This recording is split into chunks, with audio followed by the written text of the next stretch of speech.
montagemag.com.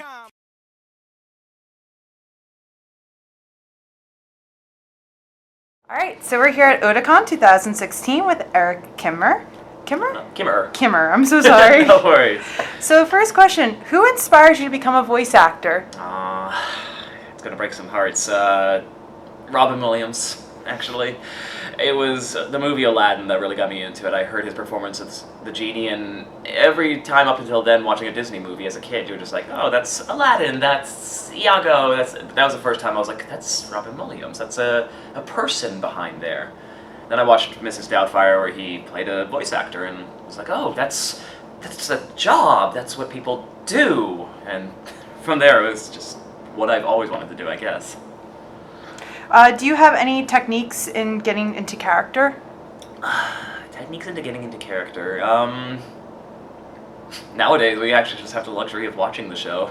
We used to never have that before, but with all Crunchyroll and Hulu, it's nice to be able to watch ahead of time and kind of get a sense of the emotional registry you need to bring to the booth. If I'm going to be doing a really heavy, sad scene today, as for getting into character, I don't really do anything specific because all the characters are so different. So, I mean, it's anime, so I wouldn't say zany, but they're kind of larger than life, almost. Yeah, it's not something I really ever thought about, because usually just getting into character is just driving to the booth, it's like, oh, I need to do my warm-ups, oh, and then getting in there, it's like, okay, here's your script. Okay, I'm in character. Let's go. Has any of the characters that you played fulfilled any, like, dream or bucket lists? Ooh, I would say probably Takasu Ryuji from Toradora was a big one, because that was a show, we recorded that I think 4 years after it aired in Japan, and it was Niz America's first anime that they were dubbing into English. So it already had kind of a fan base, a history in the anime community, and I remember it certainly myself watching a couple of episodes on Crunchyroll and thinking, no, this is a really, really well put together rom-com. I'm not too huge into rom-coms, but this one had some really good character depth, really good interactions between them, and I thought that would be such a fun role to play. Little did I know that I would ever get the chance, because again, it was Niz America. They weren't known for doing dubs at the time, so when I got the email saying, hey, the show from 2009 is being auditioned in 2003, I was blown away. And let alone that they gave me Ryuji. His was a deeper voice than what I was ever used to. I was always doing kind of higher pitched or just kind of very youthful characters, so I thought at first, yes, sent me this by mistake, right? And then when I got the email saying I got it, I was like, you guys really sent this to me by mistake, right? Do you play Pokemon Go? Yes, I do. Team Mystic. That was my next question. Team Mystic. So out of all the characters that you have played, who is the most like you and who is the least like you? That is a very good question. I would say probably one of the most like me is either Alibaba or Haruyuki, for two completely separate reasons.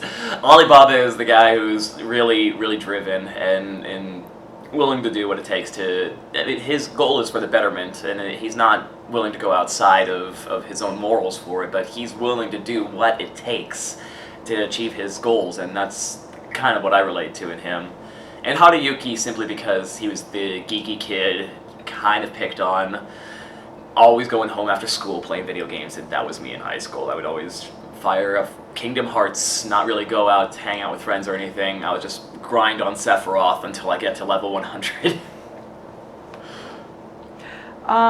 If you could montage your career into one song, what would it be? Ooh, that is not one I am such a music buff, so now you're really asking me to reach for something out of the blue. Maybe... I'm thinking of a lot of wrestling entrance songs right now. That would be kind of cool. Imagine Dragons Monster's a good one. I really like Victorious by Panic at the Disco. There'd be some pretty cool Montage songs, I think. Have you learned anything about yourself while working in the industry? A lot. This industry is not for the faint of heart, because you are going to be dealing with a lot of rejection, a lot of insecurity, a lot of anxiety, a lot of comparisons to a lot of different people. You are one cog in a huge machine, and it can get overwhelming a lot of times. So you really learn about how you react to things, what your emotional response can be, and sometimes you need to relearn that, you need to retrain yourself in that so you're a little bit healthier in mind, because otherwise you're just going to be in constant anxiety, and that's not a way to live, trust me. So I've learned a lot about, I'd say, my limits. I've learned a lot about how to handle that, how to handle a lot of the chaos, I think. And it's something you never got up in Seattle. It's a whole new world in Los Angeles. It's so chaotic and frantic. Has working in the industry changed how you view the industry currently? No, I'm still kind of a starstruck little kid having fun. I feel like I'm playing in Disneyland right now. Just all these different roles and all these different worlds I get to jump into. Certainly, it's you get a lot of different, I'd say, personalities. So in between a lot of different studios. You're working freelance, so you're going to have to be very flexible in how you approach one studio versus another, versus one director and another, and sometimes it can be more joking, sometimes it's more business. So I've learned to just kind of enjoy every aspect of it, even if it's just going in there and hammering out and not really bantering with the director or anything. Even then, I can be just like, yeah, you know what, we're both going for the same thing here. We're both striving to create a product that even we would want to watch. So, yeah, I kind of just trailed off there. Are you currently within any fandoms? Oh boy. Yes.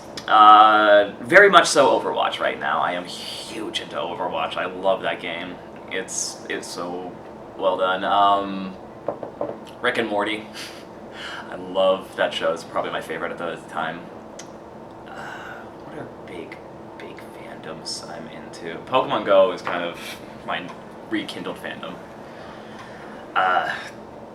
Oh, of course, why not?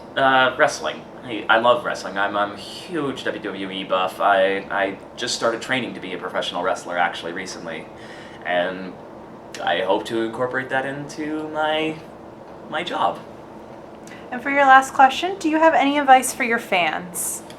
For my fans, well, general advice is just keep following what you want to do. Find what you want to do. Strive for it, because then you'll never be working a day in your life. If you want to be an actor, advice to you, theater and improv, always the best places to start. And just reach out to friends. Find friends in the community. Find people who love to do what you love to do, because you all will help each other in the end. And you're never going to be able to do this alone. So if it's not acting, if it's anywhere, just find a community, because it's always the best way to achieve your goals. Thank you very much. Thank you.